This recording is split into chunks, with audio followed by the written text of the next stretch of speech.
And, I don't want to embarrass the youngsters, but those who are, recently at or maybe close to the age of puberty, or those who are older and they're unmarried, and they might have a wet dream.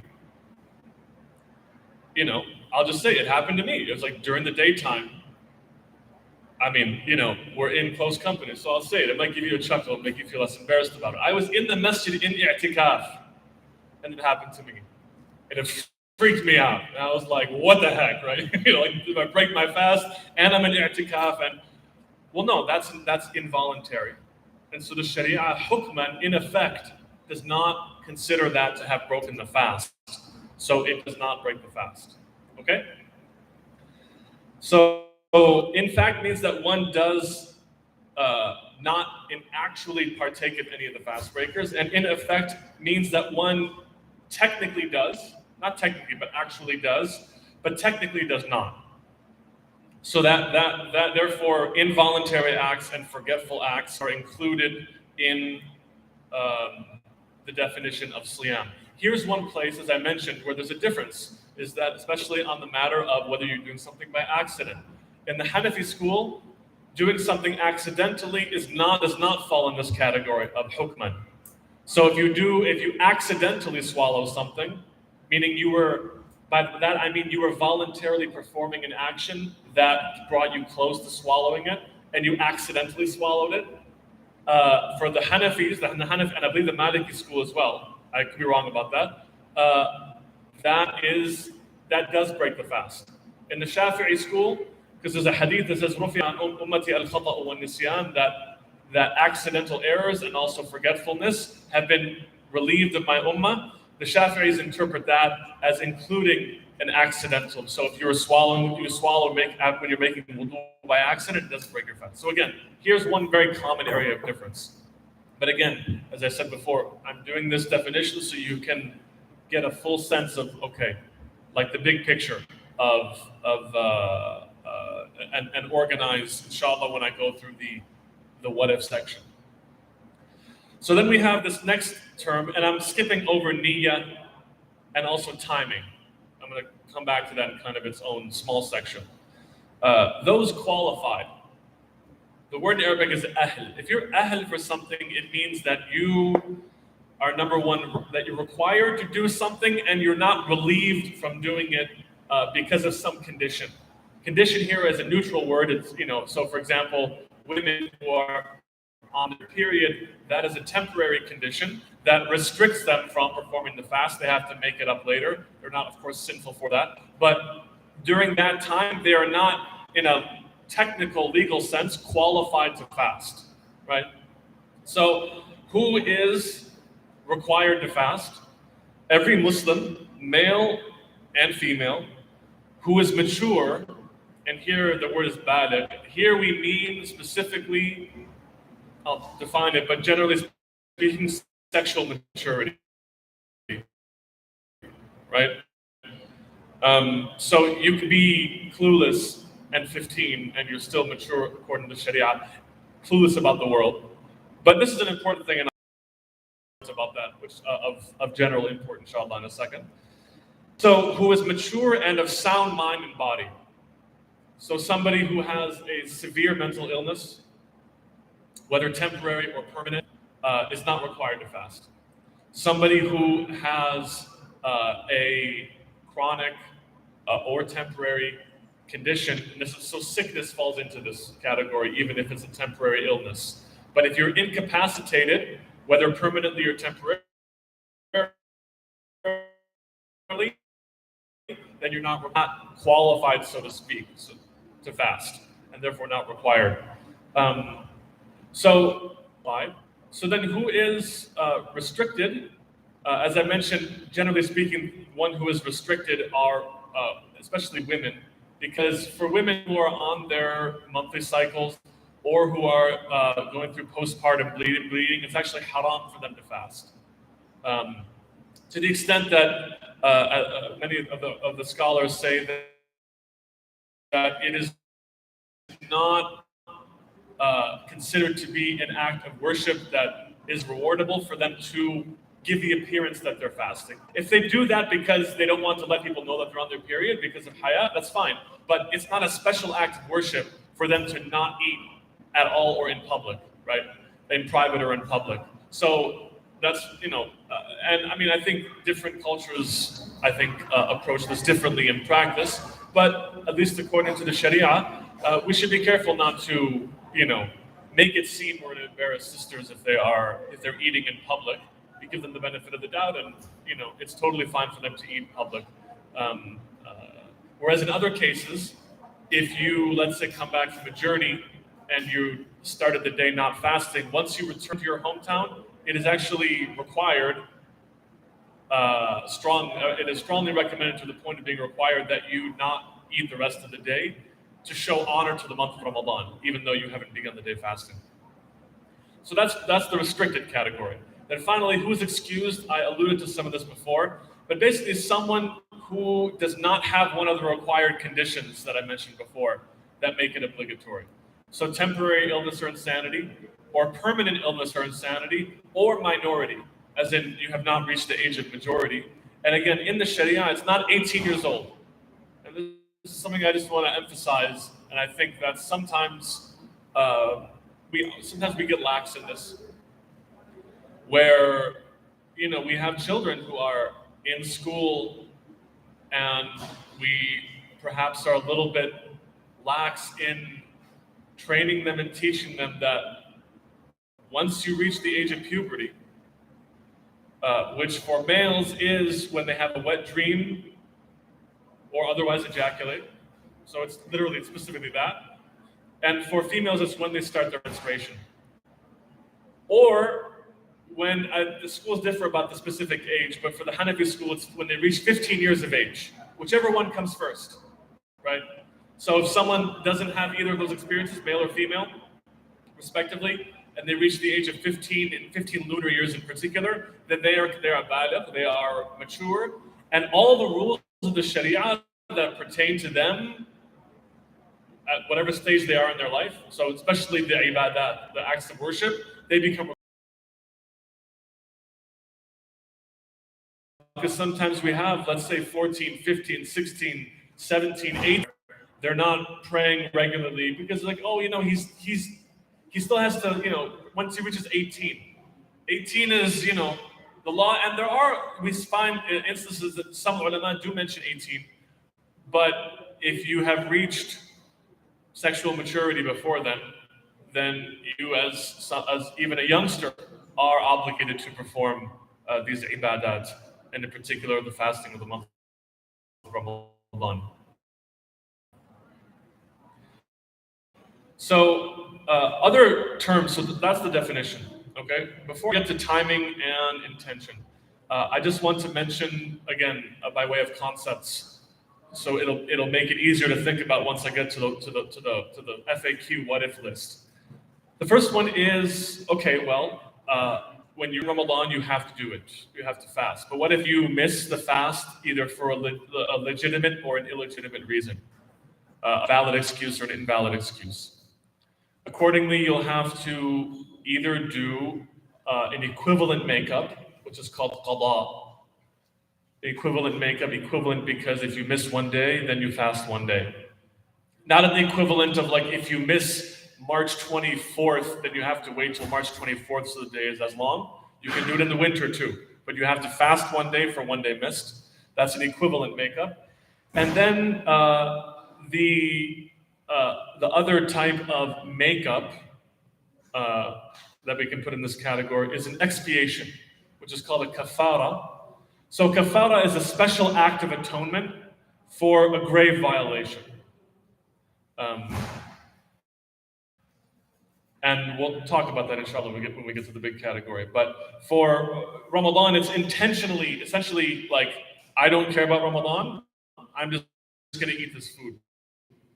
It's not accidental, it's not you're falling over about to pass out, and if you don't have that, then you could lose consciousness or something like that. That's a specific example. I have a friend who worked in construction when Ramadan was in July, somewhere, a couple states over. and it was not any construction, it was highway construction. And he had the day shift, not the night shift. And like he said, there were a few days where basically he was just about to pass out. Like just all his just dehydrated, no electrolytes, no nothing. So he just had to break his fast. Like otherwise he would, I mean, he just got to that point, right? So that's not a grave violation. That's permissible to do, but you have to make it up. Grave violation is when you just, willfully and flippantly just say, I'm going to have relations with my wife, Ramadan, forget about it. Or I really want this food, Ramadan, forget about it, I'm gonna eat or drink it, okay? It really has to be that intentional. Basically, anything short of that, and you'll see, there's so many scenarios where it's either it doesn't break the fast, or it breaks the fast, you're not sinful, but you have to make it up, okay? The equivalent makeup. And then the third category, which we can put in here, is a redemption payment. It's called fidya, where essentially it's a substitute that is required in the event that a permanent incapacitation or also outstanding fasts that you have to make up but couldn't make up at the time of death. Okay, so if you've missed some fasts, whether it's the current Ramadan or past Ramadans, and you're permanently incapacitated, there's no way that you can make it up, and you don't expect ever to be able to make it up, then you can make it up by paying a redemption payment, which essentially is, there's detail, we're not going to go into detail, you can look it up, there's good reliable resources, you can also ask, but essentially feeding one poor person his fill, and I should say his or her, a poor person, it doesn't have to be male or female, one per person for each day of fasting. So let's say you had 18 days and a very elderly person who's simply incapable of fasting, it doesn't expect to become capable of fasting, that's important, then that person is then required, permitted and required, to make up those days of fasting through a fidya, through the redemption payment. Okay, now the last two things so we talked about, just to recap, we talked about what are the fast breakers. What does it mean in fact or in effect? Covering things like forgetfulness and also for other schools, accidental fast breaking. We talked about definitions, concepts of how to make up missed fasts. So now let's talk about the two remaining things in the definition are, if you recall, and we also talked about those who are qualified, so who is required to do it, who is excused from doing it. And then the last ones are fi waqtin makhsus bi niyyatin. So at a particular, just to make sure I use my own wording, during a specified time, accompanied by intention. Let's talk about intention first. So recall the different types of fasting. I mentioned that aside from the disliked or prohibited, you have wajib and nafil. Those are big categories and there are subcategories, okay? Here are the general rules. And again, there's some difference between schools. The general rule for the Hanafi school is that I disagree with it. I know the Shafi'i school doesn't. But generally speaking, intention, it's not required that you have to make an utterance in order to have intention. It also is not necessarily required that you pause and say words in your head or something like that, like I intend to fast tomorrow. The perfected way of doing it, there are du'as that come down in the sunnah, which prompt us to think about and have the intention. And so that is a preferred way of doing it. But oftentimes we're rushed and we realize, oh my God, I didn't say the dua. Like if I didn't say, وَبِصَوْمِ الْغَدِ نَوَيْتُ مِنْ شَهْرِ رَمَضَانِ, if I didn't say that I intend to fast, that's really what it means out loud, tomorrow from the month of Ramadan, and then the day begins, does my fast count? Do I have to make it up or what, right? So it's not required for you to utter those words, but uttering those words or words like it before the day begins, or I would even recommend before you go to sleep, because you might sleep through suhoor. It happens to all of us. For me, it's like basically 1 or 2 times every Ramadan. It just happens. I'm on a roll on the 24th day. It's like oh man, I slept through Sahur. But basically, intention fundamentally is an inner state of awareness, right? So you have to think about it, or just be generally aware. And in some school, or the Malikis, I believe, say that you can have intention for just the whole month, and as long as you have uninterrupted fasts, you don't have to sort of renew the intention in your head. The Shafi'is, they mentioned that you do need to have that awareness every single day. The Hanafis too, every single day that you're fasting, you have to have an awareness of it. But as we're doing it, we're all aware we're going to be fasting the next day. It's just in your head somewhere. That's sufficient. That's intention, right? That you're not like, oh, I think it's Muharram or something tomorrow and I'm fasting. Whatever it might be. Sometimes people have, and again, we're busy.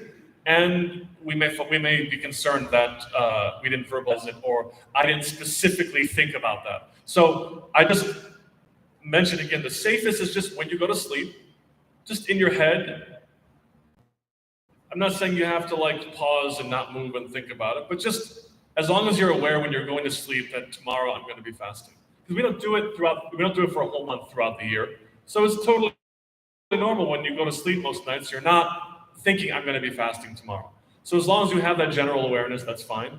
And also, if you can say a dua like this or something like it before going to sleep, and even some say when you break your fast, you can just say a dua that I break my fast using your provision, O Allah, and I intend to fast tomorrow.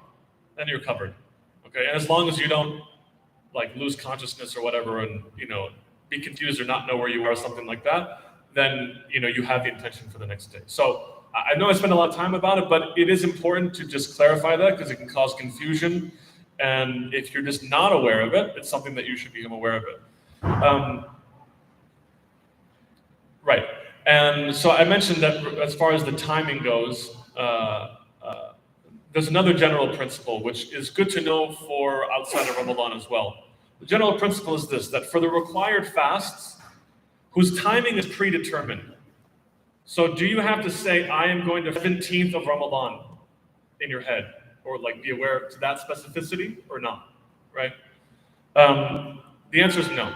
So when the timing is predetermined, whether it's in Ramadan, or let's say, I said earlier, I vow to fast next Saturday, something like that, right? So you don't need to specify that day again when you fast. You just kind of be aware, oh, I'm fasting tomorrow. But also the question is, do you need to make it the preceding night? What if you just I don't know, what if you lived in some place where the night was super short, even here during the summers, and you broke your fast and you prayed, Aisha came in soon, you prayed, quick tarawih, went to sleep, and you just were in a rush, you're thinking about work, this and that, or whatever, and then you woke up and you're like, oh man, I didn't make intention, it wasn't proper or whatever, right? Or let's say that you fell unconscious, happens to some people, and then they come to, now they're gonna fast, but they weren't aware that it was Ramadan. I mean, these kinds of weird situations that happen. And then the next day gets up and someone's like, hey, it's Ramadan, didn't you know that? And they haven't eaten anything. Can they make the intention for that day in Ramadan? So in the Hanafi school, and also I believe in the Shafi'i school as well, as long as you make your intention before the midday, not before Zawad, but especially if it's 5 a.m. to 5 p.m., then the midpoint in that day, if you say, oh boy, it's Ramadan, I was totally out of it, and you realize it, you can make intention up to that point. You don't have to make it the night before. For required fasts that have unspecified times, so for instance, if you're going to, so the important example here is if you're going to make up a month of a day of Ramadan, right? That's, I think, where it's really relevant. You cannot wake up the next day and say, hey, I haven't had breakfast yet, I'm just going to fast, if you didn't have the intention the night before, okay? So again, required fasts, if the time is already specified, meaning Ramadan is required whether you like it or not, you don't have to have the intention necessarily the night before. Usually we do. But if you are making up a fast, you cannot wake up the next day and say, I'm just going to fast today and have it count to that. You can do it as a nafil fast, okay, as a purely optional fast. The same rule applies where you can make intention as long as you haven't eaten anything up to that point or drunk anything up to the midday. But you cannot assign that day as a makeup for something that you missed from a previous Ramadan. Is that clear? Okay. So then timing issues, and then I'm going to go through, inshallah, some of these common scenarios. So timing of the month. It's important to know these ahkam, but Ramadan begins, and it's very clear, and I'm not trying to raise the whole controversy of calculation versus citing, but ulama, if you look at many ulama, they specify this, and then it's not like they didn't know about calculation. They take note of it specifically, but shar'an, and as an obligation for the general community, Ramadan does not begin until there is either a physical sighting of the moon on the 29th or the 30 days of Sha'ban have elapsed. There's a hadith of the Prophet ﷺ in which he says, "La tasumu hatta tarawu al-hilal," and there are others like it. And this is in Bukhari and Muslim. وَلَا تُفْطِرُوا حَتَّى تَرَوْهُ فَإِنْ غُمَّ عَلَيْكُمْ فَاقْدُرُوا لَهُ. Do not fast the month of Ramadan. The context is clear, and it comes in the chapter on Ramadan, until you see the new crescent. And do not end the month, break your fast here, meaning end the month of Ramadan, until you see it. If it's cloudy, meaning it's difficult to see it, if it's unclear, then essentially count the remainder of the days, meaning complete, another hadith mentions complete 30 days and then start the next month. Some scholars mention, for example, if you look in Ibn Naqib's, Umdat al-Salik, he mentions that those who have specific knowledge of astronomy, if they know because of very clear calculations that, let's say, in particular, the moon was supposed to be sighted today and they knew that it was right above us, but there were clouds. It's not wajib on anybody else to fast, the general community, but it's wajib on that person if you have specialized knowledge. But as far as the communal worship obligation, the timing begins with the sighting of the crescent moon. To the point that the 29th day of Sha'ban is called Yawm al-Shak. The Holy Prophet ﷺ said, "Man sama Yawm al-Shak faqad asa Abul Qasim." Whoever fasts the day of doubt is what it means, which is the 29th day of Sha'ban, which this year will be Tuesday, March 21st. So it's actually makruh to fast the day of the 29th of Sha'ban. Whoever fasts the day of doubt has disobeyed Abul Qasim. That was his own kunya. So this is something we should, and even, ulama, I was reading, Al-Bahr al-Ra'iq by Ibn Nujaym al-Hanafi from the 16th century. He was saying, even in our time, people are really lax about going out and sighting the moon. So it was if one person sights it, it's a clear sky, does that count? There are all these interesting masail that are related to that. But anyway, so technically the possibilities of the first of Ramadan will be on Wednesday, the 22nd. As it happens this year, it's highly unlikely the moon will be sighted. So for those who are committed to following moon sighting, it's unlikely or basically impossible according to sight calculations. So if that's the case, then we'll complete as is anticipated the 30 days of Sha'ban. And if you complete the 30 days of Sha'ban, then you can just start your Taraweeh the next night. You don't need to be like, we have to sight the moon. Sighting the moon is only on the 29th night. Or rather the 30th night, the potential 30th night. So that's that. And then the timing regarding each day of fasting. The start time is true dawn. What's true dawn? It's called as-subh as-sadiq. So there's this atmospheric phenomenon. I saw a hand go up. You know what true dawn is? No. Do you know what true dawn is?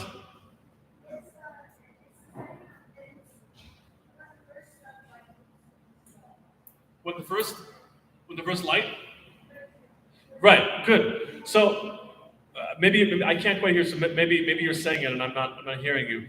But there's this phenomenon, and if you just look up pictures like true dawn, subh sadiq, where before the actual true dawn, there's essentially like a pillar of light, a vertical light that is beamed up the horizon.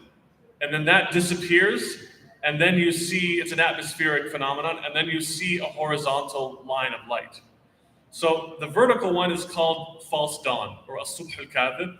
It's also called al-fajr al-awwal, the first daybreak. That is not when the fasting begins. The fasting begins when you have true dawn. Okay, can I get 5 minutes? Okay. You guys give me 45 minutes, man. Like, Dr. Saab got an hour. Okay, I got. So I'm gonna try and be within an hour for sure. Okay. So there's some disagreement about scholars, and so the Fajr comes in at 15 degrees when the sun is below the horizon. That's based, generally speaking, that some claim, through their own experience, that they were enthusiasts, not necessarily scholars, that they, saw daybreak in certain parts of the world. And you can look it up and read some discussions about this. And they noted the time, and then they calculated that the sun was at 15 degrees, which is a little bit later. Many other scholars, they generally agree that 18 degrees, which is about 20 minutes before, it's about 20 minutes, not like an hour before, is when the Fajr comes in. Because it's Ramadan, and because, inshallah, Allah accept our fast, but because of the caution that we ought to take when we're starting the fast and ending the fast, I would just want to encourage you, if you can, to opt in your own practice. I know that some masjids have policies, they have chosen a calculation and so forth, but to just take that earlier time, as a matter of caution, it's about 15 to 20 minutes if you look at the difference in timetables, to just ensure that you're not still eating when the fast time is starting. Because if you are eating and you know that the time has started, then you have to make it that day. So that's just a note of caution. And then similarly, I think many of us know that it's sunnah when the time ends to hasten to break the fast. I think some people, in fact, they're like, I'm really hungry, I want to eat, so let's just break the fast. And others are like, no, just give it 2 more minutes, man, 2 more minutes. There's obviously undue caution, like 15 minutes, it's not necessary, so you should hasten once you know that the time is in. But because there's some error, there's always going to be some error. Like, is it, 5:17 or 5? And give it 1 or 2 more minutes, like when you set the timetable, whatever you do, to just make sure that you're in the time. Okay, so now we're going to have lightning round. So I gave you these categories, and hopefully that will help you sort out, okay, this is, this is, forgetful, or this is involuntary. So I'm going to mention a handful of scenarios, quick ones, for these 3 categories. The first one is, what are acts that do not break the fast, that you might think would break the fast? So eating or drinking forgetfully. So eating what is between the teeth if it is less than the size of a chickpea. So you have like a little, like black seed or something like that, tiny thing between your teeth, it gets dislodged, you swallow it. If you can, spit it out, but even if you just swallow it because it's like mixed in with your saliva, it doesn't break the fast. Tasting leftover traces of medicine in the mouth or throat. Let's say you took medicine before you began fasting and you can still taste it even though you rinsed your mouth out. I would also add to this that if you have the taste of food in your mouth and you've rinsed your mouth out a couple of times, those trace amounts of things are not hukman. In effect, they're not considered to be things that break the fast. A mosquito, fly, or any other object entering one's throat without one's doing. So if you pick up the fly and you eat it, okay, then that would break the fast. There's actually, that example is given later, or something like that. But if you're running and it flies into your mouth and you eat it, or some gnats or something like that, little bugs, it doesn't break your fast. And it doesn't require a makeup, obviously, because it's not breaking your fast. Swallowing 1 or 2 drops of sweat or tears that enter the mouth and mix with the saliva, okay? Swallowing one's own saliva. So generally speaking, if the saliva is already in your mouth, or if you lick your lips, or even if you clear your throat and then swallow that, it doesn't break your fast. It's only if the saliva, for some reason, actually detaches from you. This is gross to you, and or actually scholars mention that if you are biting on like a rope or something like that, this is a better example, and the rope, it absorbs some of your saliva, and then you take it out, and then you put it in, and like let's say you suck on it, like you're trying to twist it or something, and in the process you suck on it, and you suck that saliva back in, that would break your fast, right?